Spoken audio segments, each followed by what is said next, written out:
కన్యా రాశి వారి ఫలితాలు ఎలా ఉన్నాయి? నవంబర్ మాసంలో రెండవ పక్షం ఫలితాలు ఏమిటి? గురుగారు గత వారం చెప్పినటువంటి ఫలితాలు కరెక్ట్గా ఉన్నాయండి.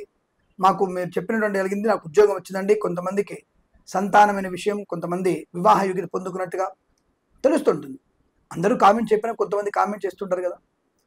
తప్పకుండా మీ యొక్క జన్మ జాతకం కోసం ఫోన్ చేస్తున్న వాళ్ళు, మీరు మాకు చెప్పిన ఫలితాలు కరెక్ట్గా ఉన్నాయండి, అందుకే మా జాతకం చూడండి అని చెప్పి అడిగే వాళ్ళు కూడా ఉన్నారు.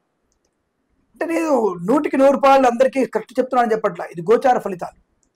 40 to 50% వరకు మాత్రమే శుభం కలగవచ్చు లేదా ఇబ్బంది కలగవచ్చు. జన్మ జాతకమే ఎక్కువ ప్రభావాన్ని చూపిస్తుంది. ఈ విషయం పదే పదే చెప్తున్నాను నేను. కాబట్టి మీరందరూ కూడా అటువంటి విషయాన్ని గ్రహిస్తే మంచిది. ఇవి గోచార ఫలితాలు.